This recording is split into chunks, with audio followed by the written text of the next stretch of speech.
Good day, everyone. Welcome back to Emoji Economics YouTube channel. We are going to be proceeding with our discussion on the history of economic thoughts. So today we'll be looking at Marxian economics, and then we'll be looking at two major proponents of this school of thoughts. We have Karl Marx and Friedrich Engels. So our lesson outcomes, although not exactly in this format, we're looking at Karl Marx and Friedrich Engels, the labor theory of value according to this school of thoughts, the evils of capitalism, the reserved army of labor, communism, the role of Engels.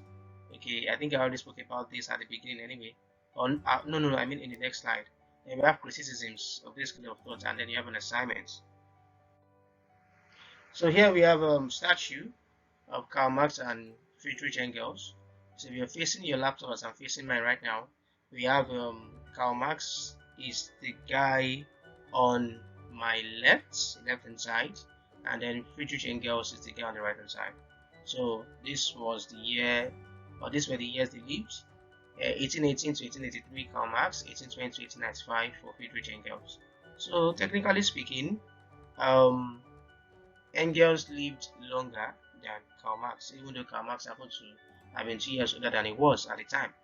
So let's just go into our story. Karl Marx was a 19th century German philosopher and economist who developed the Marxian school of economics with the assistance of Friedrich Engels.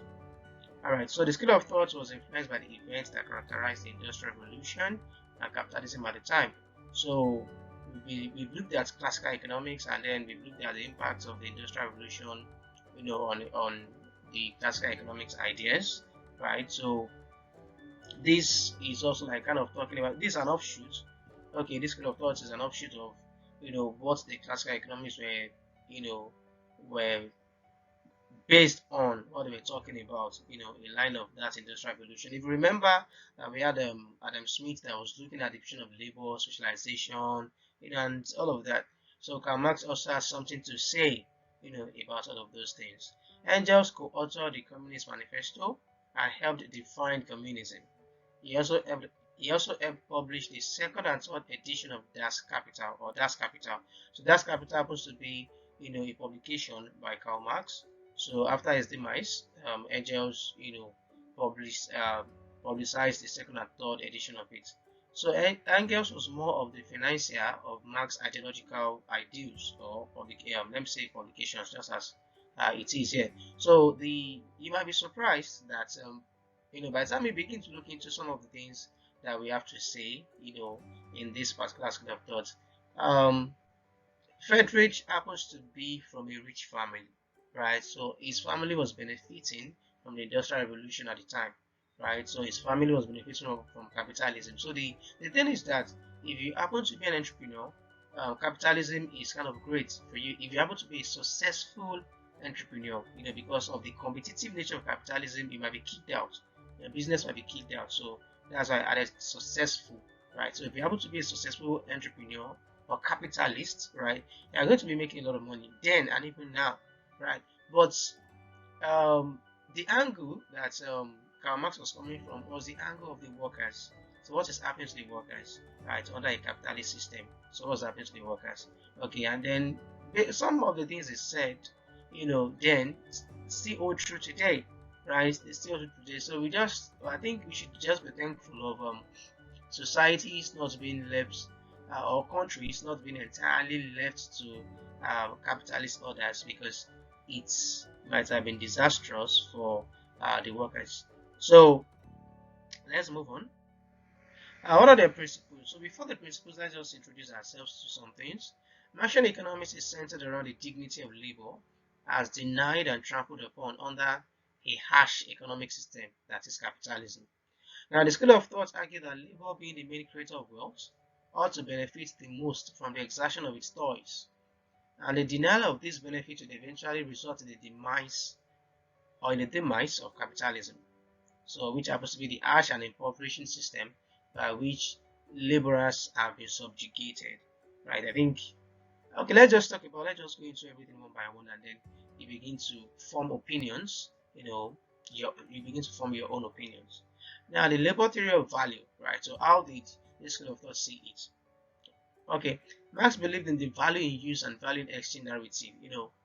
that's stemming from the past school of thoughts that we've talked about. Now, but then he remodified the definition of the labor theory of value in order to address two basic challenges. All right, so let's keep reading. His remodification, however, was in stating that the value of a commodity was equal to the socially necessary labor time required for its production. Now, the value of commodity was equal to the socially necessary labor time required for its production. So here, the addition here is the socially necessary labor. Initially, it used to be the labor, right? The embodiment of labor, right? The value of a product being determined by the embodiment of labor that is carried. Okay, so but here he's already talking about something slightly different.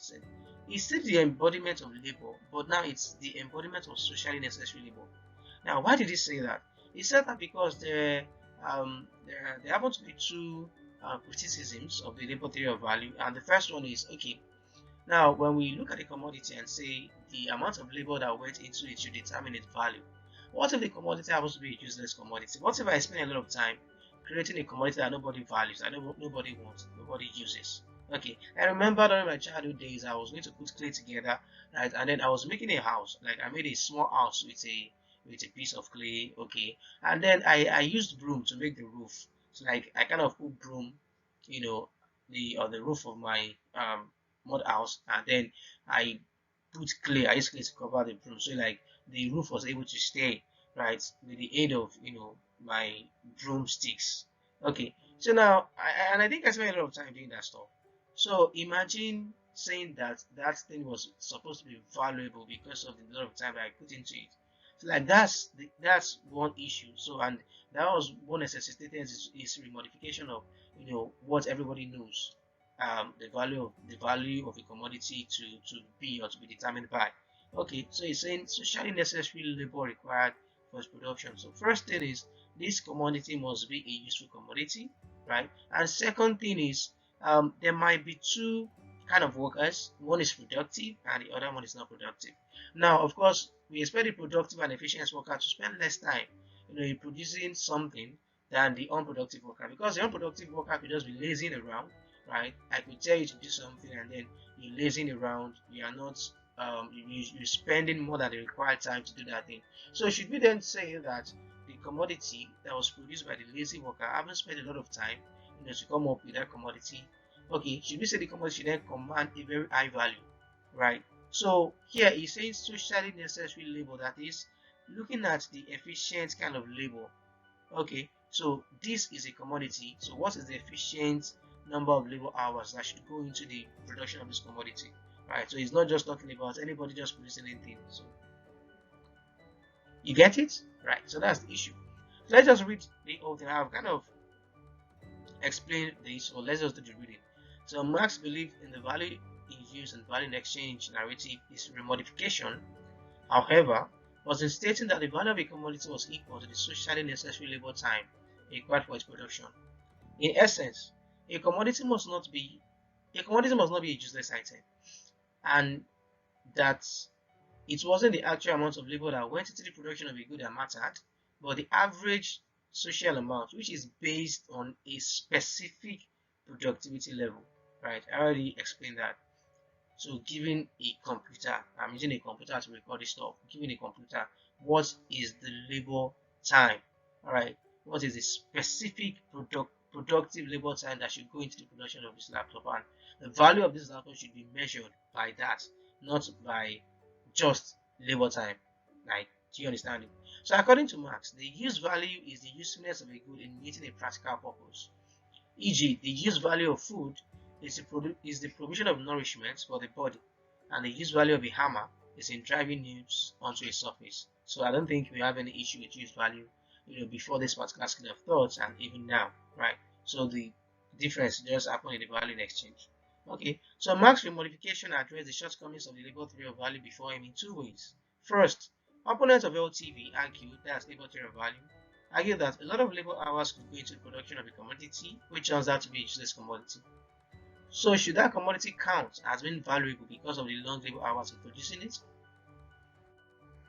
Second, they claim that an unproductive/lazy worker may take longer time in producing a commodity than a productive worker.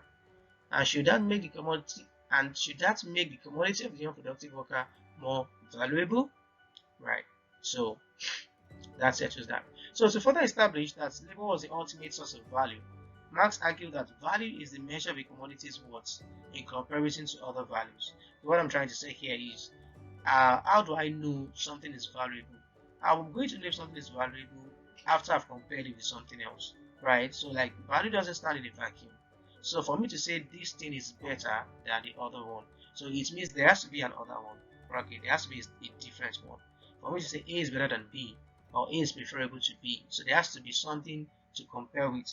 Okay, so further, he said that if value is a property common to all commodities, that is, all commodities have value. Okay, they may be valueless, like they may be very valuable, they may not be that valuable, right? So then whatever a valuable commodity is derived from, whatever determines the value must be common to all the commodities. So, but the most common and relevant value is human labor. So according to him, that the most common, okay, in everything you see labor, there's labor's hand in it, in everything, right? But the most common and relevant value is human labor. So he concluded that since all commodities are the embodiment of the socially necessary labor to produce them, labor then is the ultimate source of value. Alright, so using this to establish his point that labor is the source of value, everything should be measured in terms of socially necessary labor hours. Okay, so that's that about labor theory of value. So now let's just move on to capitalism. Right. Um, Capitalism is interesting. Okay, if you happen to be a successful business person, right? And then capitalism is also interesting if there is government intervention of some sort. That is, if there is regulation, right? Because if you just leave capitalism to its whims and caprices, I tell you, a lot of people are going to be suffering. So you're only going to be great, okay, if you're a successful business, person. Capitalism is a dog eats dog kind of environment, and it has its good sides, and downsides. Good sides in the as and I think I should quickly tell you that, in case you didn't know, although you should, that capitalism is the same thing as free market. All right, as a free market economy. All right. So, uh, because of its nature of its competitiveness, so you have businesses going on innovative production techniques, doing a lot of inventions, all right, and so on. So just to have that competitive edge, okay, which is usually short-lived, okay, just and then while you are able to have that competitive edge, it gives you a lot of profits, at least for the time being, until like someone else, another business, is able to catch up with you or displace you, and all of those things. Then you look at the form of economic growth because of the efficient nature of capitalism. Of course, you'll be having a lot of economic growth, and I'm using try to answer some of the questions that you'll be having at the end of the class. Okay, I'm already starting answering them. So you have to have a lot of economic growth. Economic growth is just talking about the increase in GDP. All right, that's the point. All right, from your macroeconomics classes anyway, your development economics classes. So it has good sides. It's good sides. And then some of the downsides is that entrepreneurs might be killing themselves. So if I realize that I don't I don't have that competitive edge over your company, so I might just decide to use the dark side to take you off the market, and a lot of things. So like the government really has to come into a capitalistic system, in one way or the other to make sure that things are quite balanced and then that competition is fair and every other thing. So what does this have to say about capitalism and the poor living standards of labor? In an earlier submission, Thomas Malthus, who happens to belong to classical school of economics, had claimed that subsistence wages was a result of overpopulation. Of course, you've been doing Thomas Malthus and his contributions. When you do population in secondary school, in high school, you're going to talk about Thomas Malthus, overpopulation, whatever, people being more than the means of subsistence, and so on and so forth. All right, so stemming from that, Thomas Malthus had claimed that subsistence wages was a result of overpopulation, which led to having too many laborers than were necessary. Okay, subsistence wages is just the wage required for human survival. That's all.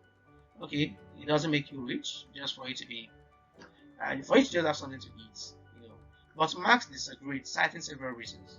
First, according to Marx, it wasn't the pressure of the labor pools from population growth that drove wages down to the level of subsistence, but that in a bid to make excess profit, which is unearned and unproductive, okay, remember, okay, that it's only labor that brings, it's only labor that is productive. I think If you remember, I think that was what we were talking about. Was it physiocrats? Yeah, talking about the physiocrats. Okay. So the capitalists intentionally pay the workers below what they contribute to the value of the outputs produced, while also keeping them in poor working conditions. So the issue is that capitalists wants to make a lot of money. Okay, and how can they do that? So they pay laborers wages that are below their contribution. And that is what we call the marginal product of labor. So whenever you go for an interview and then you are often asked that what is going to be your contribution to this company. So they want to like evaluate what your contribution is going to be, and by that have a rough estimation of what you're supposed to be paid. Okay, and to also have a rough estimation of the kind of marginal profit that they were going to be making from your contribution in the company. So if you're able to be a highly productive, if you're looking like a highly productive worker, of course the company already knows that okay, this guy's marginal product of labor after joining our company is going to be incredible. So they kind of offer you a wage that is a little bit that is kind of high. Okay, but no matter how high your wage is, you know what the company is making off you is more than what you're being paid, and that is where they get their profits from.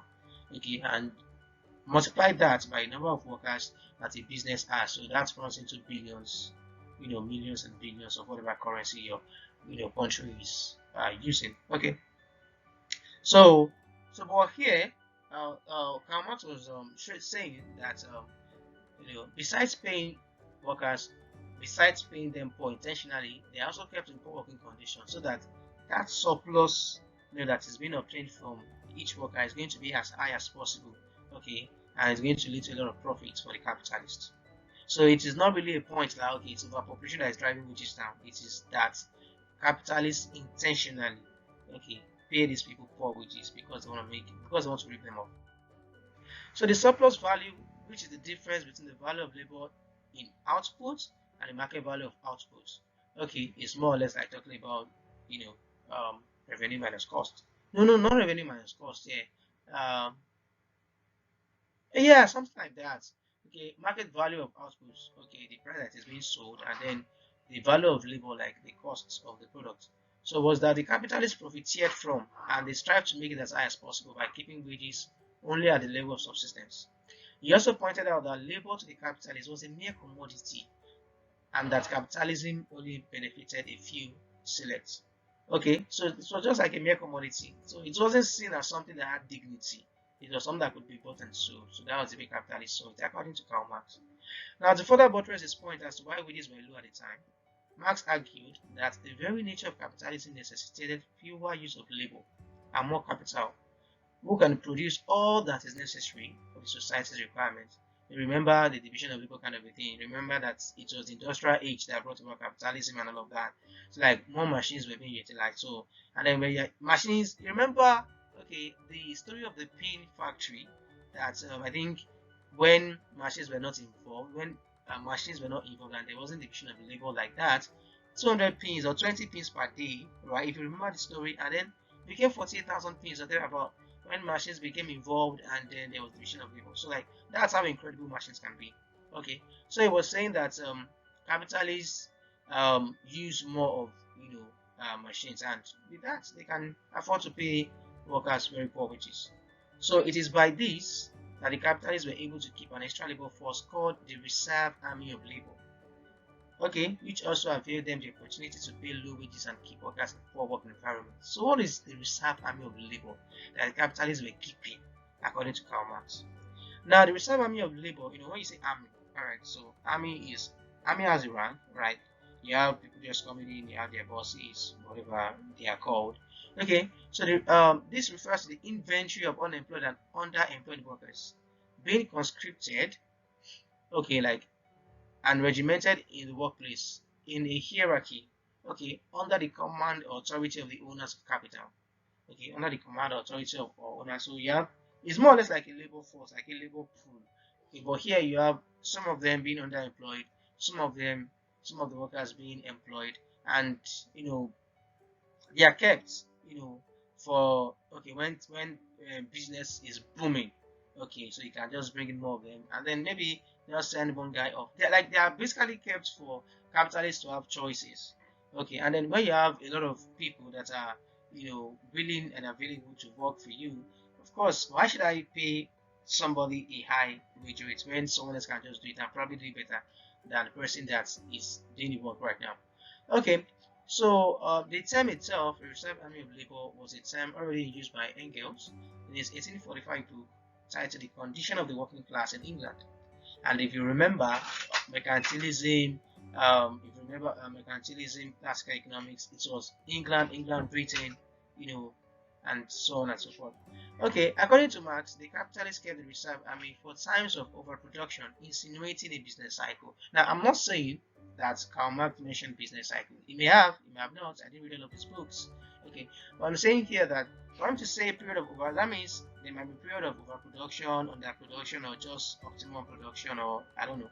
Okay, so that's just trying to say that the economy kind of moves in a kind of a form of upward downward trend or whatever. Okay, so thus, unlike Malthus, who argued that wages were poor due to overpopulation, suggesting that wages will improve with fewer population. Okay, because that's the point. So if you're saying that wages were low and poor, they were subsistent because of overproduction, so you're trying to tell us that if the labor force should, if overpopulation is curtailed, then wages are going to increase. That's what you're going to say. That's what you're trying to say.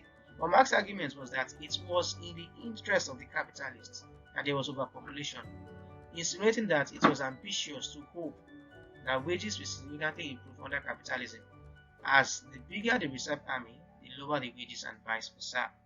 Okay, so you trying to tell us that it's your wages are poor because you guys are many, this and that. You're trying to give us hope that okay, if we can just control this population, we are going to be having higher wages, we paid higher wage rates. Okay, it's just saying that guy, come. It's not like that.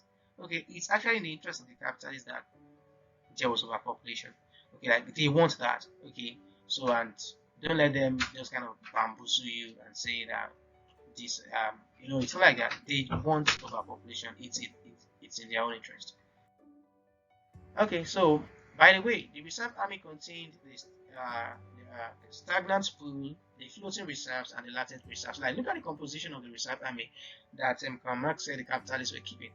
Now the stagnant pool were the people with extremely irregular employment, below average pay, and under dangerous work conditions. Wow. Okay, so that's like category 1. Then the second category was the floating category, who were the workers who used to have good jobs but no longer do. Of course, you're floating. Now the latent category were the workers who are not fully integrated or who were not fully integrated into the capitalist system and were leaving subsistence agriculture for industry jobs. So we still have the form of this today. So where people live, less developed countries, and they go seek greener pastures in more developed countries. Okay, so it's still kind of the idea. It's kind of the same thing, but the names, okay, that we've given to the idea has been changing, across time. I don't know what's going to be by the time you're watching this, by the time you're attending this particular class. Okay, and then we have the pauperdom, which really isn't the which isn't one of the categories of the reserve army. But then the pauperdom are just people like that are out of it. So these are people that can't adapt to capitalism's never-ending change. Okay, like they can't take it, right? So today we can call people like these the discouraged workers. Okay, discouraged workers, people that are no longer part of the labor force. Okay, it is worthy of note that people may leave the reserve army to embrace criminality when they can no longer share the hardships. Okay, because it's everywhere. It's industry jobs now. So, but then the work conditions are terrible. So, what else do you have to do than to just enter into criminality? So you can just leave it and okay, I can't go. Let me just go and be a boss of myself in crime, right? Okay. So this is just to give us an idea of the kind of people that the capitalists were keeping in their reserve army, to give you a kind of view of what was happening during that period. So Karl Marx also spoke about the factors of production. So in his book Das Kapital, Marx identified 3 factors of production, namely labor, the subject of labor, and the instrument of labor. Now, labor, as we all understand, is the human contribution to the production process. Now, the subject of labor is the item or resource upon which labor is exerted, e.g., uncut fish. All right, so there's uncut fish in the river, so you try to catch it. So the uncut fish is a subject of labor. Then you have unmined coal, like the activity of labor has to be exerted, has to be carried out, to mine the unmined coal. Okay, etc. While the instrument of labor refers to the tools workers equip themselves with in the production of goods and services. So like everything is centered around labor. Okay, so besides labor, the other factors of production mentioned by Karl Marx are what he generally termed as means of production. Means of production. Okay, so he had something to say about labor and the means of production. So which I put here under the demise of capitalism for communism. So according to Marx, workers only own their labor and are alienated from the means of production. That is, the means of production, the tools and the subject of labor were only exclusive to the capitalists. Okay, so they were alienated from the means of production by which they could actualize their labor power into use and exchange value. Now, the workers were also separated from their products. Okay, after selling the products, after producing the product, they were also alienated from it. They could only sell their poorly priced labor. Okay, so first, I don't have the means of production, and even what I am able to produce, you are taking away from me, and then you are paying me poorly for the only thing I could sell, my labor hours. Okay, so as a result of this, he argued that while workers suffered, capitalists lived in affluence, as they were not necessarily using their products for self, but for a great desire to earn very high profits. So Marx concluded that ultimately the working class, which are also called the proletariat, will revolt against the capitalists, who happen to be few, or who happen to be few. The other name is the bourgeoisie. Okay, and I hope the pronunciation is right. Okay, so the workers are going to take control of the means of, like, they are going to overthrow the bourgeoisie at the point, okay, when they all can't take it anymore, and then they are going to take control of the means of production, and eventually usher in a classless society where everything belongs to everyone and nothing belongs to anyone. That is communism. So that's communism is just that economic system where the um, factors of production or the economic resources are owned and controlled by everybody. Okay, so one person can't really stand the owner of this thing, so it belongs to everyone, and then it belongs to no one in particular. So that was what he said. So if you look at all of these arguments, okay, he was able to identify. It was more like a labor enthusiast. Okay, just trying to say that laborers should be treated better, and he came from that kind of background. He didn't come from. He wasn't born with a silver spoon. It was Engels that was, okay, I came from affluence. So you can kind of understand the perspective from which this guy was writing from. Alright, then criticism of the school of thought, time is already going. For Samuelson argued that the mere existence of the reserved army of labor does not affect the wage rates, and that wage rates depend on skill set, geography, and the ease of substitution of the workers for the old ones. So what he's trying to say here is that there are people and many doesn't necessarily mean that you're going to be earning poor wages. And realistically speaking, I think I agree with this guy. So what you're going to get paid is significantly dependent on the opportunities available to you, the opportunities that you take, right? And then your skill set. People might be many, and then you might end up earning a lot of money because you have a skill that most people don't have. And I think when the industrial world in modern times talk about the disparity between the town and the gown, that is the graduates from universities, from conventional universities, and then the kind of workers that they need. They talk about a skill gap. Okay, what the school is turning out, the skill set that the school is equipping the graduates with is not is obsolete. It is not the type of skills that they are looking for. All right. So if you have a graduate that goes on to equip himself or herself with skills that the industrial world is looking for, of course, the graduate is likely going to be earning a very high or earning a reasonable, wage or salary. All right, so I kind of agree with this guy. So it's not really about quantity of labor. So it's about the quality of labor. Now, number two, suppose all the reserved army were employed, wages would no longer fall to or below subsistence level. That is, the perpetuity of wage is impossible. So now, Karl Marx was coming from the angle of, okay, population, like it's not a matter of population growth, whatever.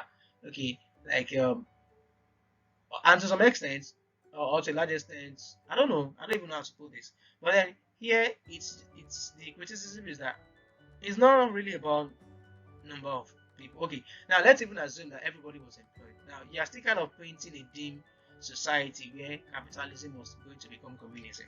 Okay, where capitalism was going to be overthrown. So let's say there is no excess labor. Let's say everyone that wants, let's say there's full employment. That's the language. So let's say there's full employment and people are employed, and there's dignity of labor. Okay, so um, why then should capitalism still be overthrown if that should take place? Okay. Then number three, empirically, workers' living standards have risen over the years, as opposed to the hopeless situation that Marx pointed out. But then this is what I have included here. I said, but we must commend government efforts in not making countries entirely capitalist, because if countries are made entirely capitalist, I will be compelled to agree with Karl Marx. Okay, if government regulation wasn't there, if there was nothing like labor protection, right? See, most forget the fact that don't think. Okay, let me put it this way: capitalism doesn't care, or economics basically doesn't care about whether you're good faring, or doesn't care about it doesn't care about your feelings, your emotions, or your norms, right? So it's more of who has the means. Okay, so if the government doesn't come in to kind of ensure that there is consumer protection, to ensure that business are regulated, to ensure that there's fair competition, right, in the market, to ensure that like I've spoken about, laborers are being protected. Capitalism was going to be, that's what I think. It's going to be the same thing as what Karl Marx is trying to point out here, because people will just be concerned about the money that they want to make, and then labor. So like, I hope you get the gist. Okay. Now, number four, due to inefficiencies and poor economic outcomes, countries like Poland, Hungary, Bulgaria, Russia, and countries of the Soviet Union in general that tried to pursue socialism and communism at some point have abandoned it for capitalism and some level of government intervention. So they've abandoned for a kind of mixed economy. So that's what this is trying to say. But the mixed economy is still like more or less more of capitalists than it is of socialists. Okay, so it's more of markets, more free market economy, but then the government still comes in to ensure quality control, to ensure that quality control, to ensure that okay, this and that, all of those things are in place, different kind of regulations, to ensure some of the things I've spoken about earlier. So your assignment number one, capitalism contains a seed of its own destruction. So just oppose the statement referencing Marxian school of thought. I've spoken about it, so like just write. It's more or less like copy and paste. Okay, I don't know, I didn't say that right. I read more. Okay, to add to the point.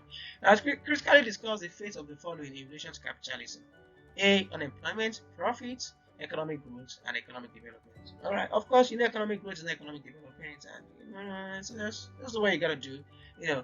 If the classical economists indeed believed in the labor theory of value, what then explains the profit generated by the capitalists? Okay, so if the classical school of thought believe that okay, the value of a commodity is determined by its labor component. So essentially it's like okay, why not pay laborers the full value of the commodity? Okay, so if you're not doing that, then if you were to do that, then capitalists are not going to get any profit. So what then explains their profit? Where do you get their profit from? So I've put the answer here so that you don't bother yourself too much. They're paying workers less than their contributions worth. That's where they get their profit from. It's true yesterday, true today, and probably going to be true forever. Alright. So that is wage rate being lesser than the marginal price of labor. So it was true then and today too. And from the way I've handled this class, you probably have realized that I have been enjoying myself a lot, and I hope that you've been enjoying yourself too. So as students of Economics School of Economics, of course, question 1 and 2 is your assignment. So you I wanted to say solve, you don't solve. So you're just going to how do I put it? Answer the questions and that's all. So thank you. See you next time.